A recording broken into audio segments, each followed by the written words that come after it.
Bismillahirrahmanirrahim. Assalamualaikum warahmatullahi wabarakatuh. Waalaikumsalam.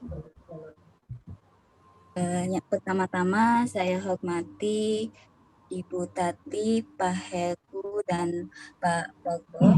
Mohon izin saya menyampaikan laporan konseling lintas budaya. Nama Munawarah, NIM 1302020007.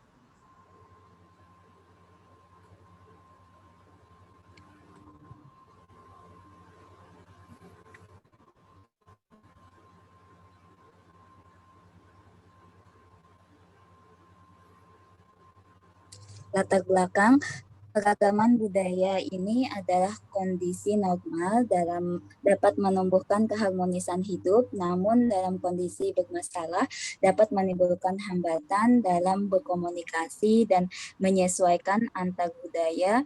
Budaya sendiri memiliki arti sebagai tingkah laku, pola-pola keyakinan, dan semua produk dari kelompok manusia tertentu yang diturunkan dari generasi ke generasi. Konseling lintas budaya melibatkan konselor dan konseli yang berasal dari latar belakang budaya yang berbeda, dan karena itu proses konseling sangat rawan oleh terjadinya bias-bias budaya pada pihak konselor yang mengakibatkan konseling tidak berjalan efektif.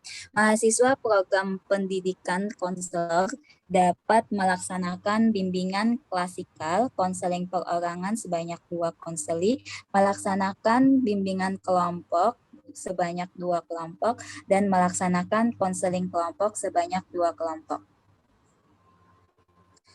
Dalam tujuan praktek konseling lintas budaya, mahasiswa praktikan dapat mengidentifikasi aspek-aspek budaya yang ada dalam kelompok masyarakat, melaksanakan konseling lintas budaya dengan sejumlah konseli, melaksanakan konseling lintas budaya dengan format konseling perorangan serta konseling dengan sejumlah konseli, dan selanjutnya melaksanakan kegiatan pendukung lain yang relevan di tempat KLB.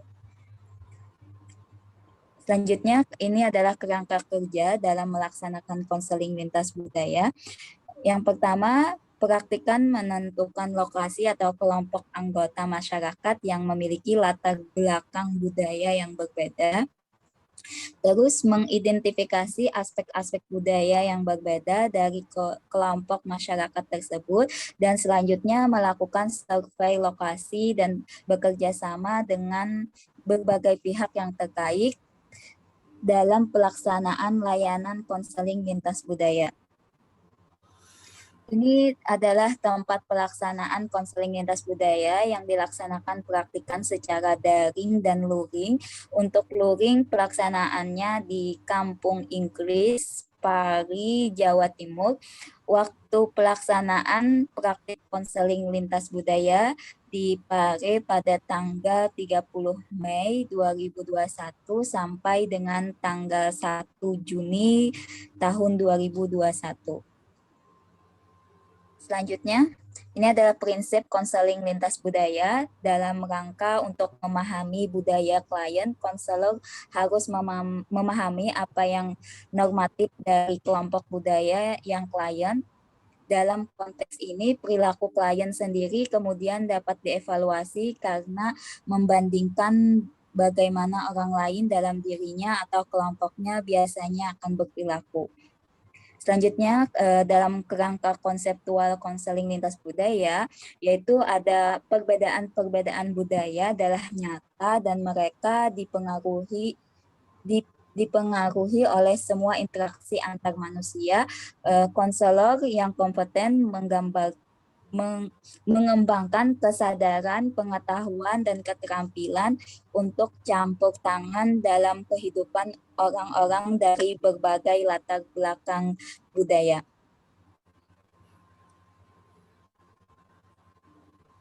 Peran konselor dalam konseling lintas budaya, yaitu konselor akan menghadapi individu dari latar belakang budaya yang beragam dalam membantu mencapai hubungan yang baik. Tersirat dalam ide ini adalah pentingnya konselor memiliki kesadaran, pengetahuan, dan keterampilan untuk membantu memberdayakan individu, keluarga, dan kelompok dalam cara-cara sensitif dan termasuk realitas budaya. Selanjutnya ini adalah ruang lingkupnya yang mana konselor dan klien berasal dari latar belakang budaya yang berbeda dan melakukan konseling dalam latar belakang budaya atau tempat konseling tinggal atau tempat konseli tinggal. Proses kegiatan layanan konseling diharapkan dapat disesuaikan dengan karakteristik adat istiadat atau budaya di mana konseling dilaksanakan. Selanjutnya ini adalah 5 macam sumber hambatan yang mungkin timbul dalam komunikasi dan penyesuaian diri antara budaya. Yang pertama, perbedaan bahasa, komunikasi nonverbal, stereotip, kecenderungan menilai, dan kecemasan.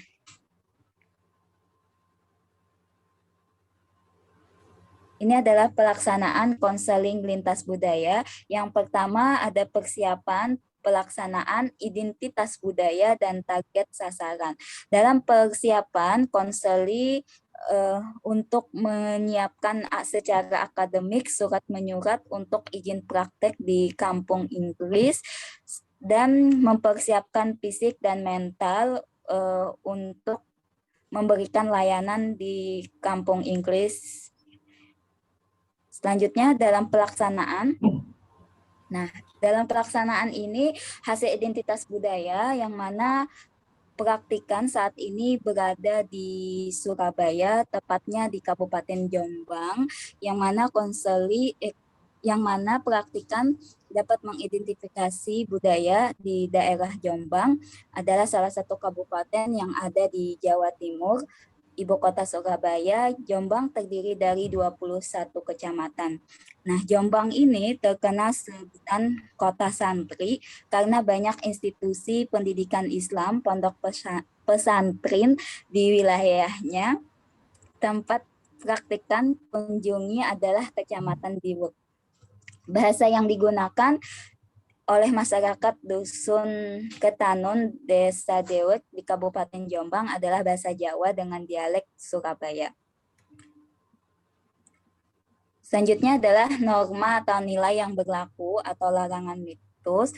Orang-orang masyarakat di Desa Dewek memiliki norma yaitu menghormati orang yang lebih tua seperti kiai, nyai, ustadz, ustazah, dan guru. Mitos di Dusun Ketanun yaitu tentang ulama tidak melarang masyarakat zaman dahulu untuk membakar kemenyan dikarenakan tikus akan datang ke sawah.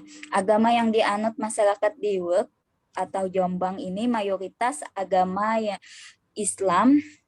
Jombang adalah pusat pondok pesantren di Jawa, pasti pernah berguru di Jombang. Di antaranya pondok pesantren yang terkenal adalah Teboireng, Denayar, Tambak Beras, dan Darul Ulum. Ini adalah adat perkawinan yang mana ada beberapa tahapan. Yang pertama nontomi, nakokno, dan mbalisi. Lamaran. Yang selanjutnya lamaran. Dan yang selanjutnya pasung tarup atau teratak. Selanjutnya ada siraman, yang mana ini masing-masing calon mempelai dan wanita upacara siraman menggunakan air dicampur bunga 7 rupa. Selanjutnya ada walimah atau manggulan.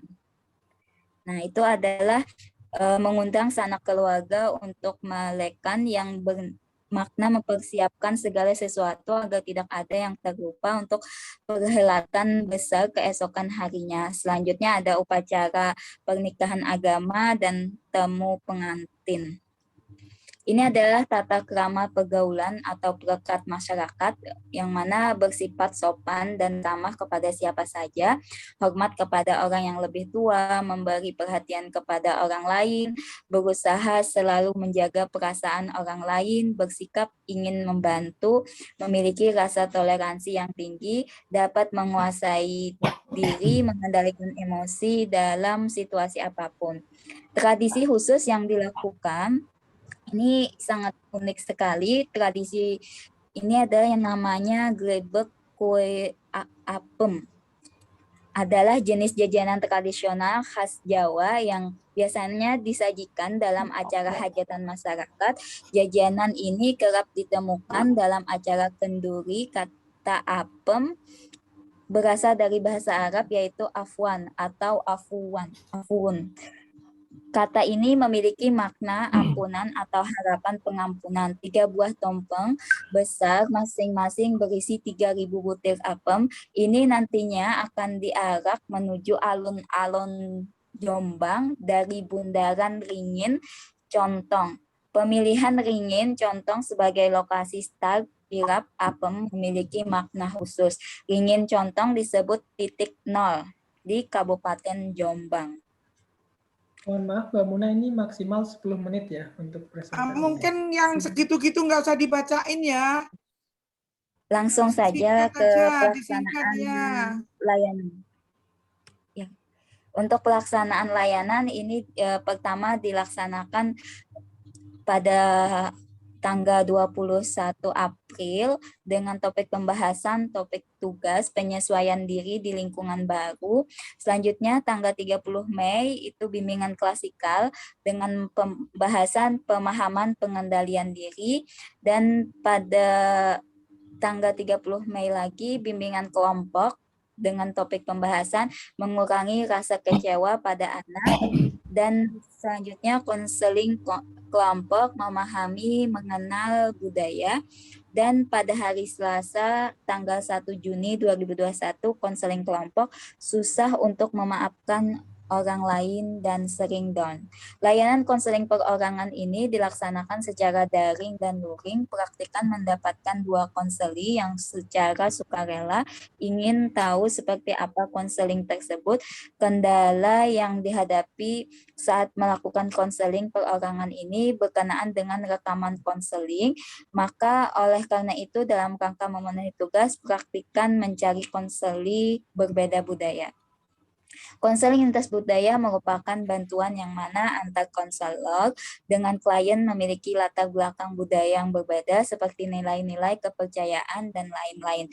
Selain itu, penerapan konseling lintas budaya hendaknya mengharuskan konselor yang peka dan tanggap terhadap keragaman budaya dan adanya perbedaan budaya antara kelompok lainnya, dan antara konselor sendiri dengan klien. Konseling lintas budaya akan dapat terjadi jika konselor dan klien mempunyai perbedaan. Sekian penyampaian dari saya. Mohon maaf apabila ada kesalahan dalam penyampaian.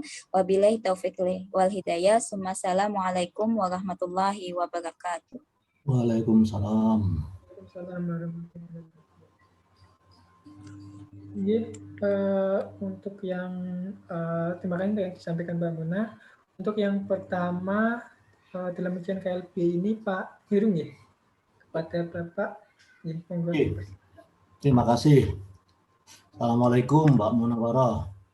Waalaikumsalam Pak Heru. Mbak Munawaroh itu aslinya dari mana? Dari Banjarmasin Pak. Oh, Banjarmasin. Oke, itu ya. Banjarmasin, kemudian Anda merasa sebagai etnis apa? Suku Banjar. Suku Banjar. Oke, kalau ini nggak masalah, artinya Anda sebagai mewakili etnis Banjar sudah melakukan tugas mengidentifikasi budaya Jawa, gitu ya? Iya. Oke. Oke, selama Anda mengidentifikasi budaya Jawa, kira-kira menurut Mbak Munawaroh ini apa perbedaan yang mendasar antara budaya Anda dengan budaya yang Anda pelajari? Bisa disebutkan contohnya? Salah satunya Pak, karena saya di sini tinggal sama kerabat di Jawa, untuk budaya di sini lebih mandiri, Pak. Dari segi makan itu seharus bisa sendiri. Kalaunya budaya di Banjar, apalagi di rumah saya itu, kalau kebiasaan makan itu pasti harus bersama-sama, harus dilayani, harus di apa segalanya. Kalaunya dari sini harus bisa sendiri tanpa bareng-bareng gitu makannya. Kalau menurut Mbak Munawaroh, Anda lebih nyaman dengan budaya yang komunal seperti di Banjar atau budaya di Jawa yang sudah mulai individual? Kayaknya kalau dari bahasa lebih nyaman di Banjar dan budayanya juga lebih enak di Banjar.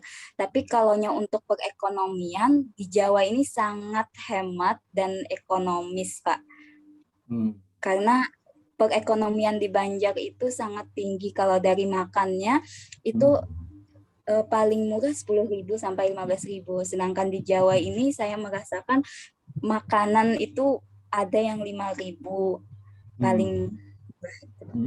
Oke, ya, saya kira itu sesuatu yang memang kita temukan ya di dalam perbedaan budaya, sosial budaya dan sebagainya. Sama juga dengan jangankan ini antar etnis ya di Indonesia, orang antar bangsa saja, orang-orang Jepang sama orang-orang Korea kalau di Indonesia itu sangat heran ya. Kenapa kok harganya murah gitu loh.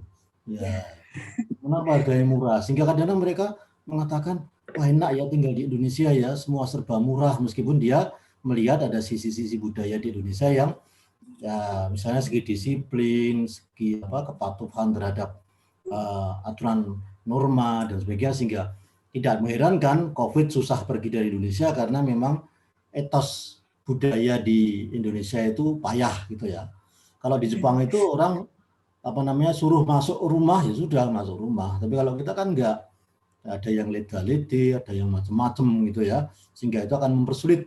Nah, karena budaya, faktor budaya yang menghambat COVID itu. Oke, ini sekedar ngomong. Yang kemudian ini kan Anda dari luar Jawa, ya. Sebagai seorang konselor, Anda harus memiliki kesadaran budaya, baik budaya sendiri, terutama budaya sendiri dulu. Karena Anda kan kebetulan konselor generasi milenial itu ya, meskipun budaya Banjar tapi milenial. Saya ingin tanya dan cek, benarkah Anda ini seorang mewakili budaya Banjar?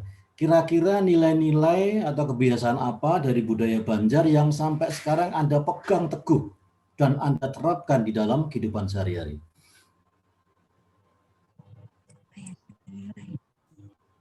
Mungkin dengan cara bahasa. Bahasa, oke. Salah satunya bahasa itu dipegang, betul ya. Ya. Kalau sana kan ulun ya. Kalau saya kan ulun ya. Nah, ulun. Nah, kalau Anda apa Anda? Kalau Anda apa? Pian. Pian. Oke.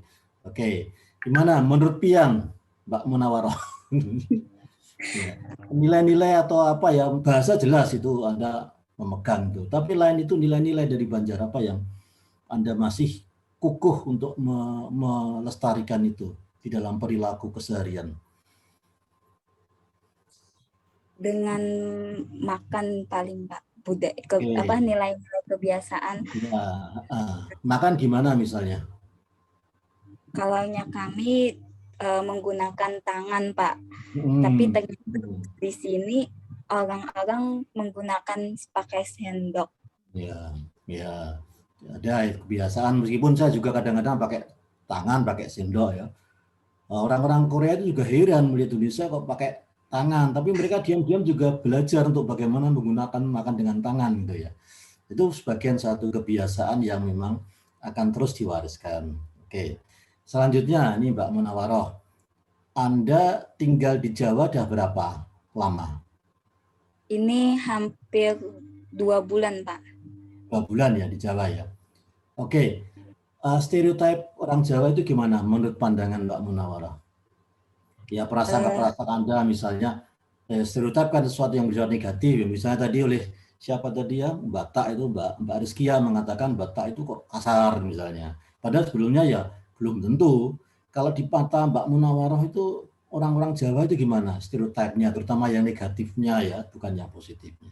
Dikira itu orang-orangnya cuek, atau kan saya pendatang nih, dikira Iya, orang betul, Jawa itu betul. cuek gitu.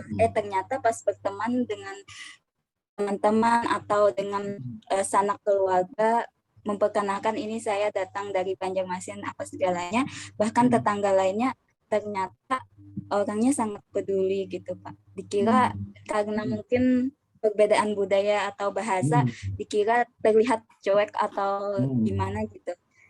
Ternyata peduli gitu. Sebaliknya kalau di Banjar sendiri, kalau ada orang yang asing ke sana, kira-kira apakah sikap mereka juga sama dengan orang Jawa terhadap datang? Mungkin kalau orang luar ke Banjarmasin menganggap orang Banjar itu agak keras karena suara-suara di sana agak nyaring atau kayak terdengar itu seperti marah-marah. Mungkin karena logat Banjarnya itu Pak. Mungkin orang menilai kalau orang Jawa berkunjung ke Banjarmasin, melihat ibu-ibu menegur anaknya teriak gitu. Jadi dikira marah, padahal itu cuma panggilan untuk anaknya. Mungkin ya, ini kan sesuatu yang kalau kita kaitkan dengan teori pendidikan kan, ya kalau pendidikan dimanapun kan mengajarkan bahwa orang tua itu kalau bisa lemah lembut pada anaknya. Tapi lemah lembut itu kan konteks budayanya berbeda-beda gitu Mbak Munawara ya. Kalau di Jawa itu mungkin saking kelembutan maka tidak dengar anaknya. Tapi kalau di luar Jawa itu saya dengar ya, orang tua mengajar anaknya dengan keras, dengan suara yang itu mereka juga enggak apa-apa. Ya, inilah mungkin yang perlu Anda tangkap dari proses pembelajaran selama 1 semester itu, bahwa budaya-budaya ini adalah sesuatu yang memang ya unik dan khas dan tidak bisa dibandingkan gitu ya. Oke, yang terakhir, pengalaman apa yang menarik yang didapatkan dari Mbak Munawarah ketika praktek selama 1 semester ini? Pengalaman karena bisa kemarin ke kampung Inggris itu ketemu sama teman-teman yang seluruh Indonesia, mungkin mewakili dari provinsi masing-masing. Jadi saya merasa bangga bisa berkumpul sama mereka, yang mana mereka datang jauh untuk menuntut ilmu. Terus saya praktek di sana, memperkenalkan diri juga demi pendidikan juga, untuk saling berbagi pengalaman dengan mereka. Dari sekian juga. Itu yang paling mengesan pada Mbak Munawarah, yakni siapa? Yang paling berkesan? Mungkin bisa nyaman, mungkin bisa klop, bisa nyambung. Etnis apa? Jujur loh ya. Jawa Pak. Oh Jawa. Kan ada teman dari Batak, dari Aceh itu apa ya? Budaya sih biasanya dari Aceh itu ada, terus ada dari Sunda, tapi saya lebih enaknya berteman dengan yang teman dari Jawa. Karena merasa sangat dibantu karena waktu di sini gitu. Oke. Terima kasih ya Pak Munawarah. Ya, Selamat. Saya kembalikan ke Pak Purbo. Monggo Pak Purbo. Baik, matur suwun atas yang disampaikan oleh Pak Heru. Baik, untuk yang berikutnya dari Bunda Nggih. Dari Bunda, monggo dipersilakan untuk. Terima kasih Mbak Munawara, selamat ya, akhirnya selesai semester ini dan sempat ke Jawa 2 bulan, pasti indah jalan-jalan. Kapan-kapan saya tak ke Banjarmasin lagi. Di Surabaya Bu. Jombang. Ke Jombang ya. Iya masih karena kan mungkin sulit ya pulang sekarang ya dengan PPKM ya. Nggak apa-apa. Anda bertamasya sambil kuliah di sini. Ternyata tadi sudah diceritakan pengalamannya luar biasa banyak. Mungkin ada yang saya ingin tanyakan pada Mbak. Ini kemarin prakteknya yang konseling individu kliennya orang mana? Itu orang Ciamis Bu. Terus online. Bukan, ada yang secara di sana tempat sana ya. Di mana itu? Pare. Di Pare, oh ya. Oke, orang Ciamis. Nah, padahal Mbak Munawara udah lama di asli memang orang Banjarmasin. Ya, Bu. atau keturunan? Lahir di Banjarmasin, Tapi suku aslinya keluarga Banjar. oh Tapi Banjar ada ya. beberapa keluarga yang sudah keluar Jawa menikah di Jawa. Ada kakek sama Artinya Mbak memang bukan orang saudaranya. Jawa ya, kok punya saudara di sini dan situ loh maksud saya. Oke. Berarti betul-betul sangat berbeda ya Mbak budaya Mbak Munawaroh dengan Munawarah apa Munawaroh? Munawarah. Kalau di Banjar Munawarah. itu Munawarah ya, oke.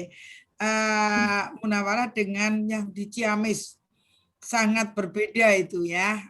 Nampaknya jauh banget di Jawa dengan di sana gitu. Selama proses konseling, adakah bias-bias budaya yang menghalangi proses konseling Mbak Munawarah dengan klien itu? kalau nyanyi itu selama kemarin tidak ada, Bu. Karena sudah mengetahui bahwa dia dari Sunda, otomatis sangat menerima dengan kehadiran klien gitu. Dari suku Sunda. Sangat menerima kehadiran klien, maksudnya itu. Maksudnya kan latar belakangnya dari Sunda nih. Jadi saya sudah mengenal tentang bagaimana Sunda apa segalanya. Dan otomatis dia ingin konseling, saya harus bisa menerima apapun latar belakangnya. Apa yang Mbak ketahui tentang konseling, tentang budaya Sunda sehingga memperlancar proses konseling Mbak Munawarah?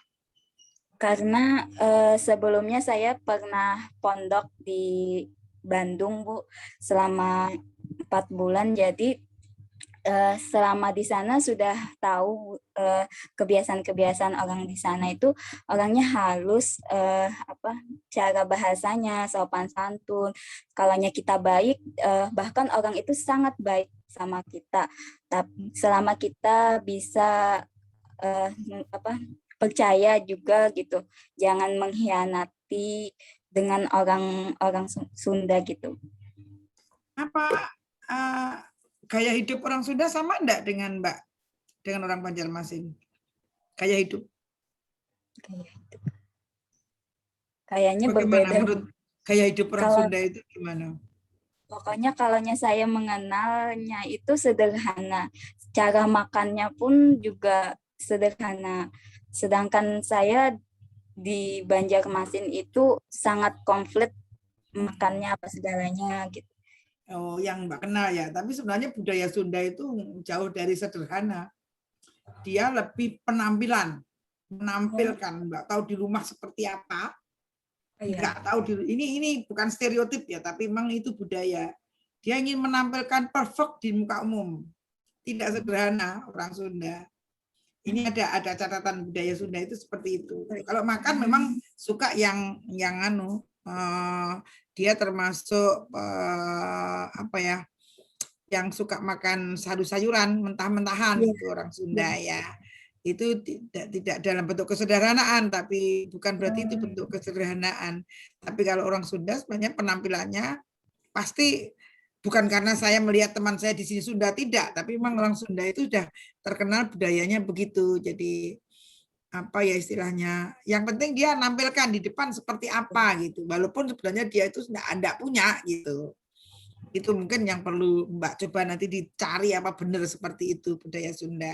Mungkin karena di sana 4 bulan di pondok sehingga Mbak tidak banyak bergaul dengan orang-orang pada umumnya. Di pondok kan dari segala macam orang masuk di pondok sehingga itu mungkin tidak terilis dalam diri Mbak bagaimana budaya Sunda itu gitu. Jadi tapi tidak ada masalah ya waktu proses konseling karena oke itu. Berikutnya yang saya mau tanya Mbak, sebagai seorang konselor kemarin praktek konseling kelompok juga. Ya. Nah, siapa yang menjadi anggota kelompok? Itu dari berbagai teman-teman anggota kursus di Pare, Bu. Jadi ada yang dari NTB, ada yang dari Aceh, dari Sunda, terus dari Jawa, dari Batak. Jadi berbagai berbagai daerah ya. budaya. Nah, Mm-mm. sekarang kendala apa yang Mbak Munawarah hadapi pada saat melakukan layanan kelompok? Apa itu konseling atau bimbingan, Mbak? Waktu itu. Bimbingan sama konseling. Oke, yang bimbingan dulu. Apa yang Mbak Munawarah hadapi atau alami, masalah apa yang temukan saat bimbingan kelompok, di mana para anggota kelompoknya itu sangat bervariasi budayanya dan berbudaya dengan Mbak. Tidak ada yang sebudaya dengan konselor kan waktu itu? Ada yang dari Banjarmasin enggak? Tidak ada. Itu berapa jumlah anggotanya dan dia usia berapa? Berada pada tataran usia berapa? Kalaunya untuk bimbingan kelompok itu bervariasi, Bu. Dari usianya paling tertua itu ada yang 27 tahun, 28 tahun. Kemudian muda? dari yang paling muda ada dari 18 tahun, Bu. Itu ya Mbak, bagaimana menghadapi perbedaan usia? Karena perbedaan usia itu juga akan menjadi suatu bias loh dalam proses konseling karena dia punya tingkat perkembangan. Nah, coba ceritakan kendala apa yang sebagai kita bicaranya kendala terkait dengan bias budaya ya, bukan bias-bias itu, bukan teknis, bukan apa, tapi apa kendala yang Mbak Munawarah hadapi saat itu? Pengalaman yang saya alami itu kendalanya dalam komunikasi, Bu. Terus menyamakan satu persepsi, satu pemahaman, karena yang lain punya masing-masing membawa prinsip membawa masing-masing, terus digabungkan dalam satu kelompok. Di sana ada kayak perbedaan pendapat gitu. Perbedaan pendapat ya terhadap subtema. Temanya apa tuh yang dibahas waktu itu bimbingan kelompok? Kalaunya dalam bimbingan kelompok itu bagaimana cara menangani anak yang kecewa pada orang tuanya. Nah, sedangkan di sana mereka punya pengalaman masing-masing gitu cara menangani kekecewaan anak gitu. Itu BKP bukan KKP? Itu bimbingan. Oh, bimbingan ya, bukan memecahkan masalah ya. Dan cuma berbagi pengalaman. ilmu. Oke. Jadi dituliskan enggak bahwa di sana ada berbagai permasalahan itu pemecahannya seperti apa? Karena untuk pasti tidak mudah menyamakan persepsi itu gitu.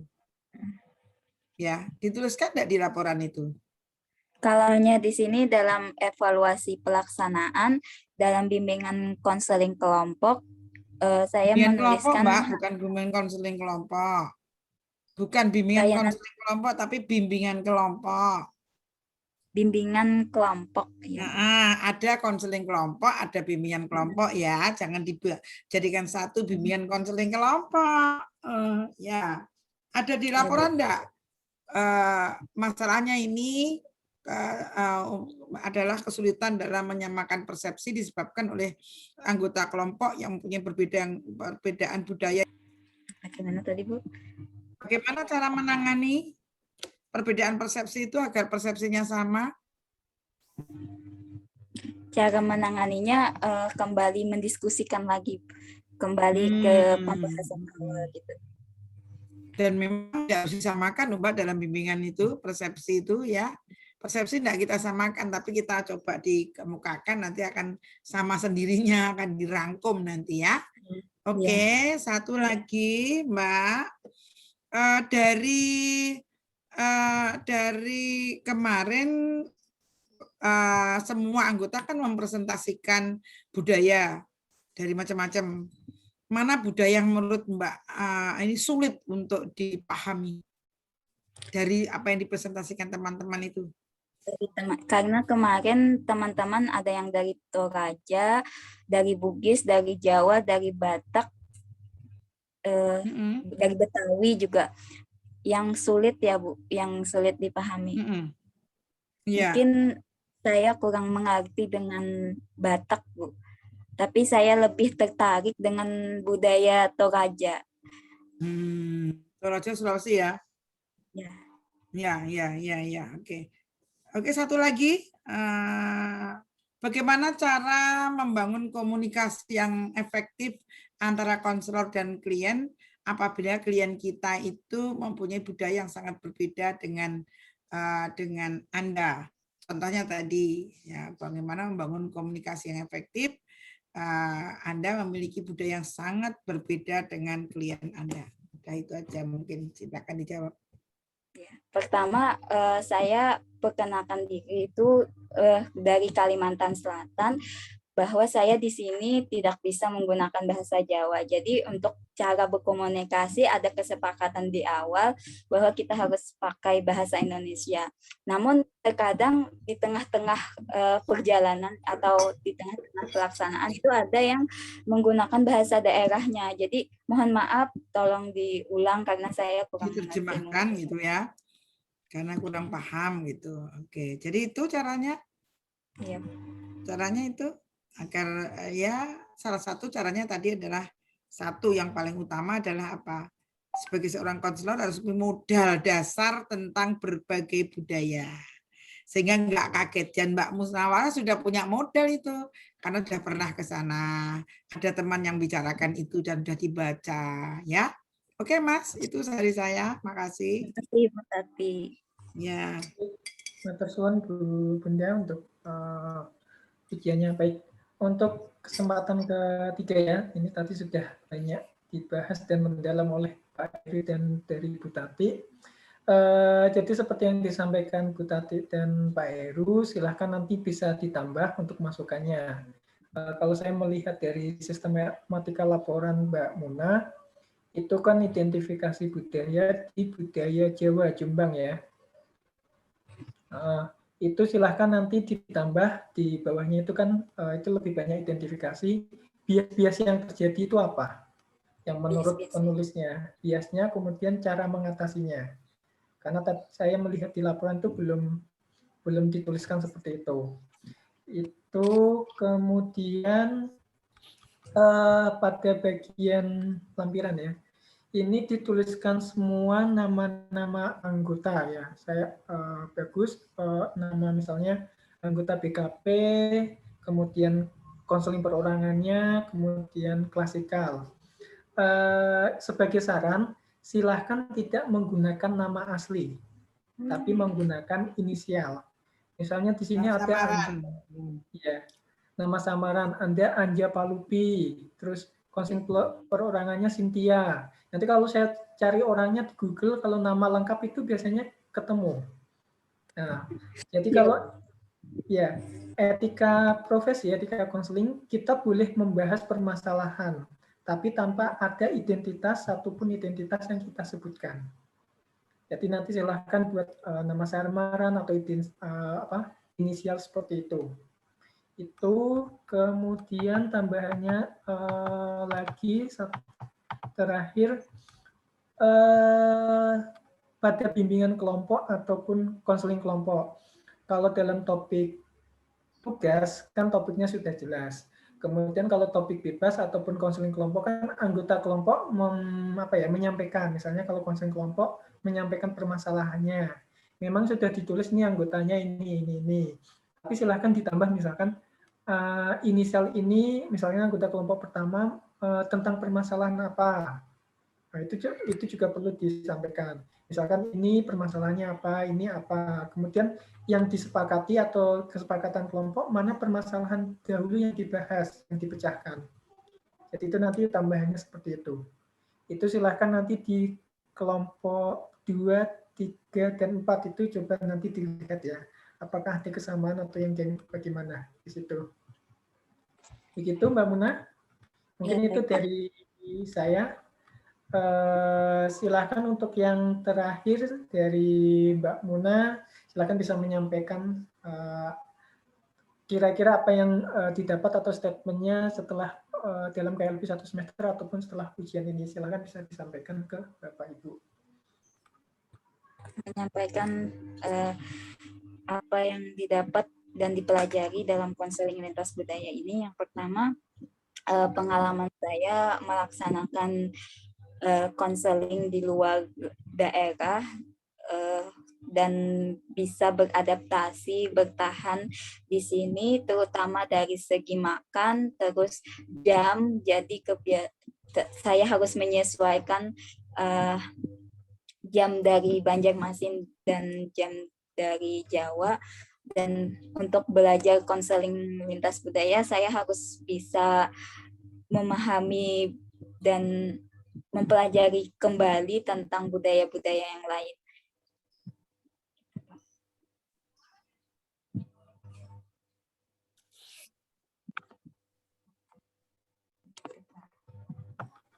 Ya, sudah, Mbak Muna. Baik, kalau sudah, ini ujiannya sudah selesai, sudah yang disampaikan Pak Heru dan Bu Tati, silakan nanti memperbaiki apa yang didapat dari baik dari Pak Heru, Bu Tati, dan dari saya untuk nanti direvisi seperti itu. Ya, itu. Kapan nak ke Banjarmasin, Mbak? Nah, sudah ada COVID. Rencana setelah Lebaran mau pulang. Iya, iya, saya kan beberapa